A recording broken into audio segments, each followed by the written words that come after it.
Durante casi medio siglo, 3 compañías le dijeron al mundo cómo debía verse un automóvil. Largo. Pesado. Con un motor que hacía temblar el cofre y consumía gasolina como si el petróleo fuera agua de lluvia. Detroit no fabricaba coches. Detroit fabricaba certezas. En 1966, General Motors, Ford y Chrysler controlaban el 89.6% de su propio mercado. No era una industria. Era un monopolio con parabrisas. El precio de la gasolina rondaba los 32 centavos por galón. Nadie en ningún consejo directivo de Michigan perdía el sueño preguntándose si ese número podría cambiar algún día. El automóvil americano crecía cada año de modelo, más largo, más bajo, más pesado, porque eso era lo que el cliente quería. O eso era lo que Detroit decidía que el cliente quería, que no es exactamente lo mismo. Lo que nadie en esos despachos quería ver era lo que estaba pasando afuera. En Los Ángeles había una nube café permanente sobre la cuenca del valle todas las tardes. No era niebla. Era lo que producían 108 millones de vehículos registrados en carreteras americanas. En Pittsburgh, en Gary, en Houston, las mediciones de calidad del aire mandaban gente al hospital. Los niños se quedaban adentro en los días de alerta de smog. Y un senador de Maine llamado Edmund Muskie estaba tomando nota de todo. Mientras tanto, al otro lado del Pacífico, en una isla que todavía se estaba reconstruyendo de una guerra, un hombre que había aprendido a arreglar coches en un taller a los 15 años acababa de ignorar una orden directa de su propio gobierno. Soichiro Honda nació en 1906 en la prefectura de Shizuoka. No estudió ingeniería en ninguna universidad. Se formó en un taller de reparación en Tokio, luego abrió el suyo, luego empezó a correr. En 1936, en el rally de velocidad de todo Japón, estableció un récord nacional de 120 km por hora y acto seguido se estrelló a esa misma velocidad. Casi pierde la vista del ojo izquierdo. Sobrevivió. Y siguió. Para 1959, dirigía la empresa de motocicletas más grande del planeta. Para 1965, Honda era también una empresa automotriz, aunque modesta. El Ministerio de Comercio Internacional e Industria de Japón le había dicho explícitamente que se mantuviera fuera de los automóviles. Ese mercado pertenecía a Toyota y a Nissan. Honda los ignoró con la misma indiferencia con que años antes había ignorado el dolor de sus costillas rotas. En ese mismo año de 1965, Honda estableció el laboratorio AP, el grupo de investigación sobre contaminación del aire. En Detroit nadie había escuchado hablar de él. Casi nadie en el mundo lo había escuchado. El senador Muskie no diseñó la ley de aire limpio de 1970 para que fuera cómoda. La diseñó para que fuera incómoda. Una reducción del 90% en monóxido de carbono e hidrocarburos para el año modelo 1975. Una reducción del 90% en óxidos de nitrógeno para 1976. El objetivo explícito era forzar una innovación que no existía todavía, no premiar lo que ya se sabía hacer. La respuesta de Detroit fue unánime, coordinada y llegó antes de que la ley siquiera fuera firmada. En 1970, Lee Iacocca, entonces vicepresidente ejecutivo de Ford, declaró ante el Congreso que la tecnología disponible no les permitiría seguir fabricando automóviles después del 1 de enero de 1975. El vicepresidente de Chrysler, Sidney Terry, le dijo al Comité de Obras Públicas del Senado que la industria no tenía manera de reducir las emisiones en un 90% desde los niveles de 1970. En las audiencias de suspensión convocadas por la EPA en 1972 y otra vez en marzo de 1973, los 3 fabricantes repitieron lo mismo con distintas palabras: no se puede. No en ese plazo, no con esa tecnología. Hay que ser justos con Detroit en un punto. La solución convencional de la época, el convertidor catalítico, tenía problemas reales y documentados. Funcionaba a temperaturas tan altas que podía incendiar el pasto de las orillas de la carretera. Requería gasolina sin plomo que todavía no estaba disponible en todos lados. Le robaba potencia al motor. Se desgastaba. Toda la industria global estaba atacando el problema desde el mismo extremo, el tubo de escape. Nadie había preguntado si era posible diseñar la combustión de manera diferente desde el principio. Nadie, excepto un laboratorio modesto en Bako, Japón, cuyos ingenieros habían tenido que aprender primero qué eran los óxidos de nitrógeno porque no lo sabían. El cofundador del laboratorio AP, Tazuku Date, reconoció años después que cuando empezaron, el equipo no tenía el conocimiento ni el equipo para medir los contaminantes que debían eliminar. Japón ni siquiera contaba con los instrumentos adecuados.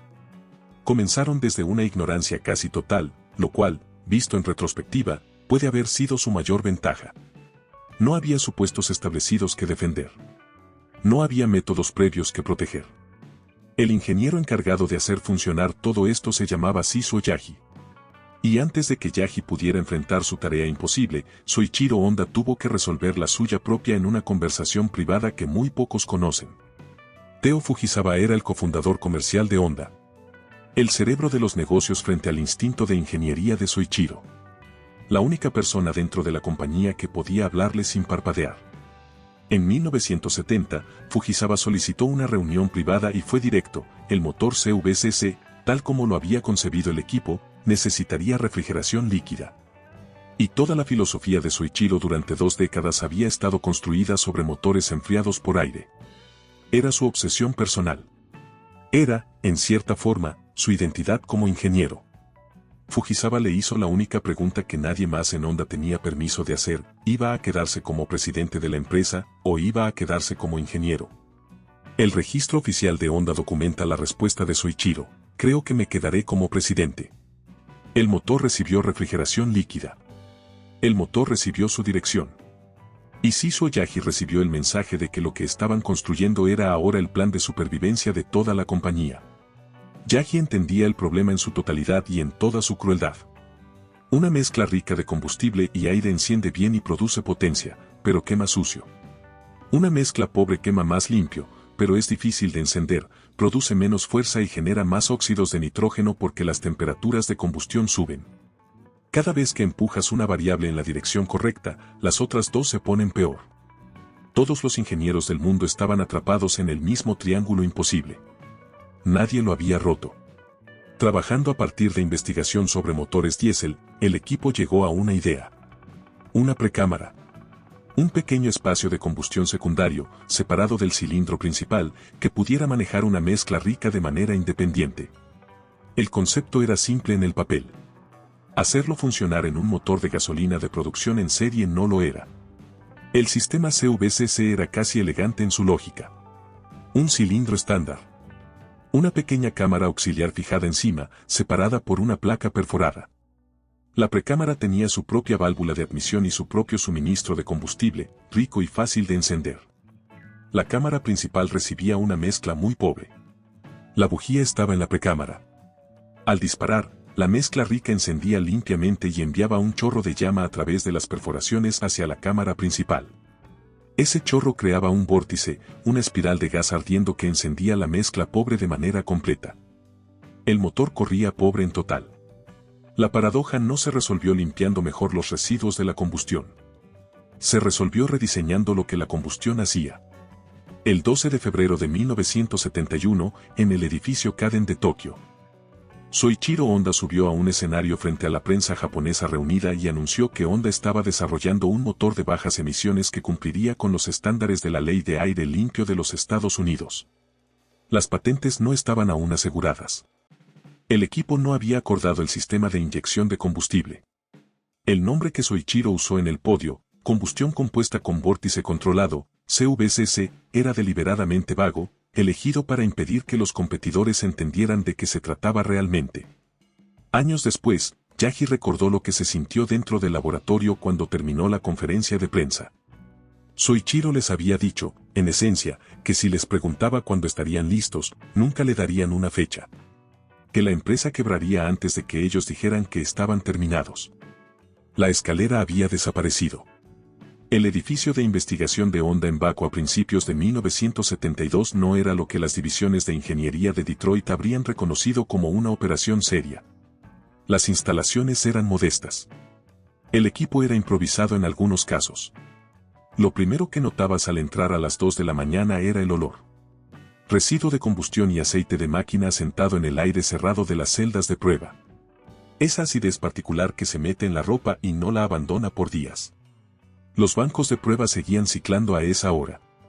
El ritmo neumático de los inyectores disparando a intervalos programados. El parpadeo de los instrumentos de monitoreo. El zumbido de un osciloscopio que alguien había calibrado a medianoche y nunca apagó. Para marzo de 1972, aproximadamente 400 ingenieros estaban asignados al proyecto. Cuando un prototipo fallaba en el banco, ningún ingeniero tenía permitido abandonar el edificio hasta que el problema del día estuviera resuelto. Había literas instaladas en habitaciones alrededor del campus de la empresa. Alrededor de 100 motores prototipo fueron construidos durante el periodo de desarrollo. Ninguno falló de la misma manera 2 veces. El motor estaba listo para certificación ante la EPA. El Civic de producción con el nuevo motor todavía se estaba finalizando. Entonces el equipo de Yagi instaló motores CVCC en carrocerías del Nissan Sunny, llenó las cajuelas con sacos de arena para simular el peso, y los embarcó a la instalación de pruebas de la EPA en Ann Arbor entre el 7 y el 14 de diciembre. Pasaron. El CVCC se convirtió en el primer motor en la historia en cumplir con los estándares de 1975 de la Ley de Aire Limpio de los Estados Unidos. El 19 de marzo de 1973, la EPA convocó una audiencia pública en el edificio del Departamento de Agricultura en Washington para considerar la solicitud de Detroit de una prórroga. Solo 2 fabricantes en el mundo demostraron cumplimiento, Honda y Mazda. Los 3 de Detroit dijeron que no podían. Los ingenieros de General Motors declararon en la audiencia que el CVCC consumía un 25% más de combustible y entregaba un 25% menos de potencia. Ford repitió la objeción. Y entonces el presidente de GM, Richard Gerstenberg, pronunció en declaración pública lo que se convertiría en la oración más cara en la historia de la manufactura americana. Descartó el CVCC como una tecnología sin potencial para un automóvil de General Motors. Estaba bien para motores de motocicleta de juguete, dijo. No era aplicable, dijo, a un verdadero V8 americano. Hay algo casi perfectamente absurdo en lo que Soichiro Honda hizo a continuación. Sacó su chequera personalmente. Compró un Chevrolet Impala 1973. Motor V8 de 5.7 litros, 350 pulgadas cúbicas. El motor más grande, más sediento y más quintaesencialmente americano que General Motors vendía ese año. Lo mandó por carga aérea a Japón. Sus ingenieros fabricaron un juego de cabezas de cilindros CVCC para el quinto 8, construyeron un múltiple de admisión personalizado y adaptaron el sistema al propio carburador de Chevrolet. El motor mantuvo sus 160 caballos de fuerza. Luego el automóvil fue enviado de regreso por carga aérea a Ann Arbor, donde el mismo equipo de pruebas de la Agencia de Protección Ambiental sometió al Impala V8 modificado al ciclo de emisiones de 1975. Pasó.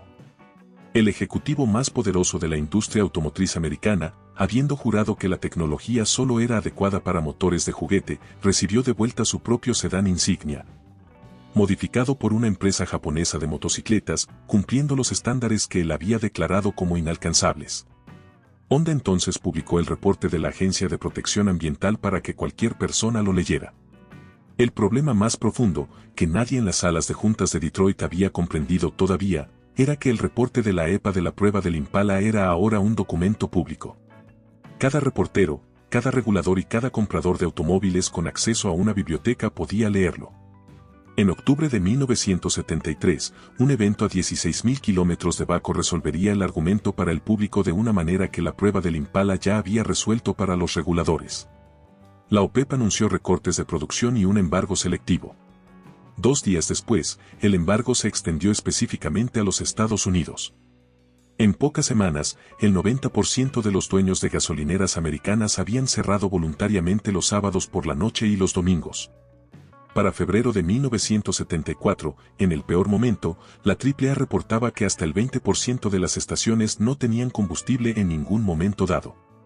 El límite de velocidad nacional cayó a 55 millas por hora. El precio del galón pasó de 38.5 centavos en mayo de 1973 a 55.1 centavos para junio de 1974. Un aumento del 43% en 13 meses. Personas que 12 meses antes se habrían reído de un auto extranjero pequeño estaban ahora cambiando sus sedanes gigantes por ellos en las filas de las gasolineras. En el concesionario estaba el Chevrolet Pega. Y también estaba el Honda Civic. Edward Cole es el hombre que representa el otro lado de esta historia.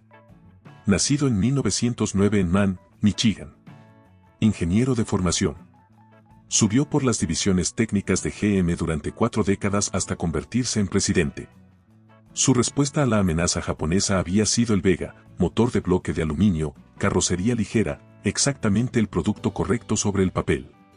En la práctica, el motor sufría fallas persistentes de empaque de cabeza. La carrocería oxidaba más rápido que casi cualquier automóvil de su época. Los problemas de calidad lo convirtieron en el símbolo definitivo de la brecha entre las intenciones declaradas de Detroit y su realidad entregada. El contraste era casi demasiado ordenado para ser real. El Civic del otro lado del piso de ventas usaba una pequeña cámara auxiliar fijada a un motor convencional. Tecnología vieja inteligentemente organizada. El Vega usaba ingeniería de punta con bloque de aluminio y no podía mantener juntos sus empaques de cabeza. El Civic era una idea simple que funcionaba. El Vega era una idea complicada que no funcionaba. Cole no era un villano cinematográfico. Era un ingeniero con los recursos, la advertencia y el mandato para entregar una respuesta al Civic. Entregó el Vega. Se retiró de GM en 1974, el mismo año en que la revista Road Test nombró al Civic CVCC el auto del año. El Civic de primera generación llegó a los concesionarios americanos como modelo 1975 con un peso en vacío de aproximadamente 830 kilogramos, 53 caballos de fuerza, y un precio de $3.890. Más importante que todo lo anterior, funcionaba con gasolina con plomo, sin plomo, o con bajo contenido de plomo, sin daño al motor.